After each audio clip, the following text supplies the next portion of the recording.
Hello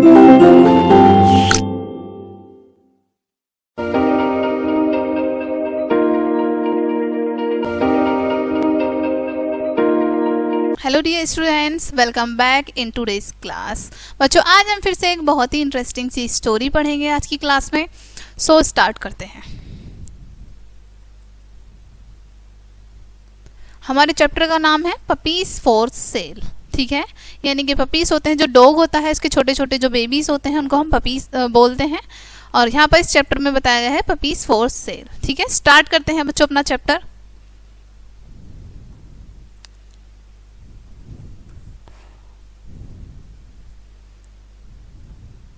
One day in evening, Mukesh was going through a pet shop in the market.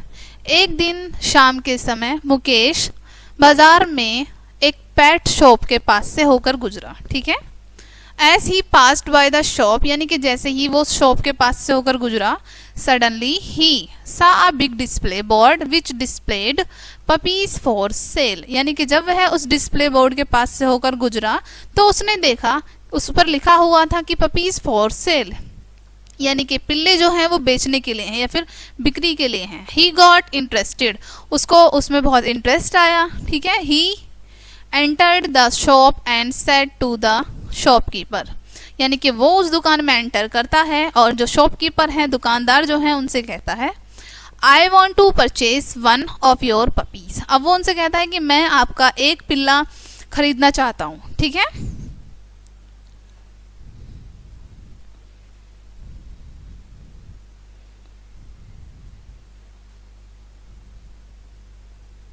Sure, replied the shopkeeper and called his daughter Anita to show off the puppies they had in the shop. अब यहाँ पर दुकानदार जो है वो reply करता है, अपनी बेटी को बुलाता है। ठीक है, उसकी बेटी का नाम क्या है? अनीता, यानी कि अनीता को बुलाता है और वो कहता है कि तुम इन्हें जो भी हमारी दुकान में पपी हैं उन्हें दिखाओ। ठीक है, the puppies were really very cute, यानी कि वो जितने भी पिल्ले थे वो बहुत क्यूट थे। Mukesh touched each one of them and them with great interest, यानी कि मुकेश ने सभी एक एक करके सभी पिल्लों को बहुत इंटरेस्ट के साथ छुआ। ठीक है, Anita put the puppies on the smooth ground to let those puppies show themselves off to buyer, यानी कि खरीदार को दिखाने के लिए अनीता ने सभी जो पपीज हैं उन्हें ग्राउंड पर रख दिया, यानी कि जमीन पर रख दिया, ताकि जो खरीदार है वो उन्हें ठीक से देख सके। Those puppies started to walk towards the fence, यानी कि वो जो सभी पपीज हैं वो ग्रिल या फिर जंगला या ग्रिल उसकी तरफ भागने लगे। ठीक है, looking as small balls of cotton, और जब वो भाग रहे थे तो वो देखने में कॉटन की छोटी छोटी बॉल की तरह लग रहे थे। ठीक है,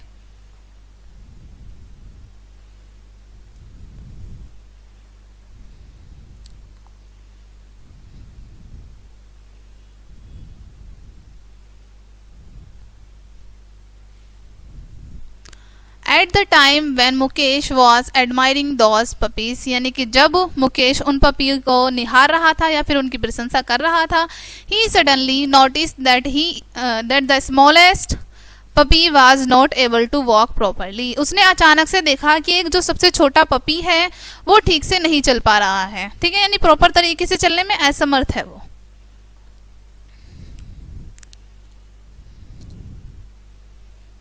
It was limping far behind the rest of puppies and was trying to best to walk properly, यानी कि वह लंगड़ा कर चल रहा था, सभी जो पपी हैं उनके पीछे लंगड़ा कर चल रहा था और वो उनके साथ चलने की पूरी कोशिश कर रहा था। ठीक है, अपना बेस्ट दे रहा था वो चलने में। ठीक है बच्चों, I need that one.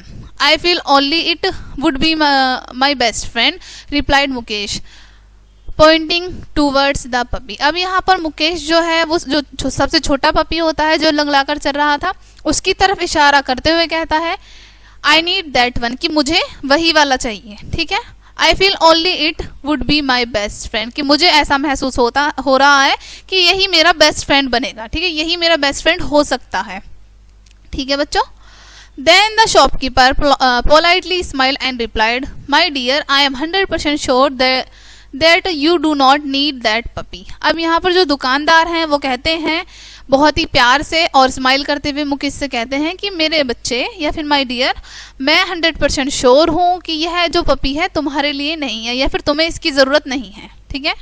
It will never be in a position to play with you as these remaining puppies would, यानी कि यह तुम्हारे साथ उस पोजीशन, यानी कि इसकी पोजीशन ऐसी नहीं है कि यह तुम्हारे साथ खेल सके, जैसे कि बाकी पपीज हैं वो खेल सकते हैं, वो ठीक है, लेकिन इसकी हालत ऐसी नहीं है कि यह तुम्हारे साथ खेल सके, ठीक है। Listening to this Mukesh went one step back from the fence of the started to roll up his left leg of his trousers. Mukesh उनकी यह बात सुनकर एक स्टेप पीछे होता है, ठीक है, और वो फेंस के पास हो जाता है थोड़ा सा, यानी कि जो ग्रिल लगी हुई होती है वहां पर चारों तरफ, उसके पास हो जाता है और अपने लेफ्ट लेग की ट्राउजर को ऊपर करके उन्हें दिखाता है, ठीक है।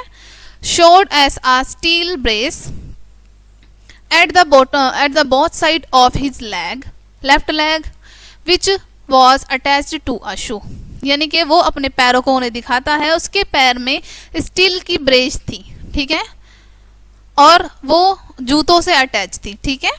Turning back at the shopkeeper he said you see sir, यानी कि शॉपकीपर की तरफ मुड़ के वो कहता है कि आपने देखा sir, I also can not run too well by myself, it can be felt someone who properly understand it. अब वो उन्हें दिखाता है कि मेरे पैरों में भी खुद स्टील की ब्रेस लगी हुई है, मैं खुद ठीक से नहीं दौड़ सकता, ठीक है, और इस पपी के लिए कोई ऐसा व्यक्ति ही होना चाहिए जो इसकी फीलिंग्स को समझे और इसे अच्छे से समझ पाए, ठीक है। अब हम पढ़ेंगे बच्चों, let's give a thought.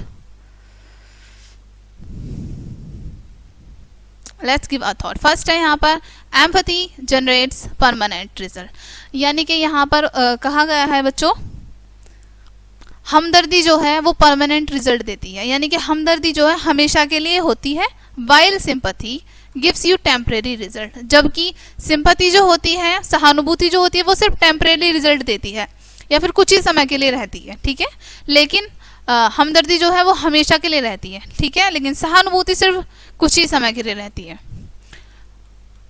Empathy for others really is the root to value in life, यानी कि हमदर्दी औरों के लिए रखना जीवन में सबसे अच्छा मार्ग होता है, ठीक है, रूट होता है। Always remember, first empathy is far better than sympathy, यानी कि हमदर्दी सहानुभूति से कहीं गुना अच्छी होती है। सेकंड है empathy makes us better people, यानी कि हमदर्दी हमें अच्छा व्यक्ति बनाती है, ठीक है बच्चों। ये था आज का आपका चैप्टर। आई होप कि ये चैप्टर आपने अच्छे से पढ़ा और ये चैप्टर आपको अच्छे से समझ आया। बहुत ही इंटरेस्टिंग सा चैप्टर था। आई होप कि आपको ये अच्छे से क्लियर हो गया होगा। मिलते हैं नेक्स्ट वीडियो में, तब तक के लिए बाय।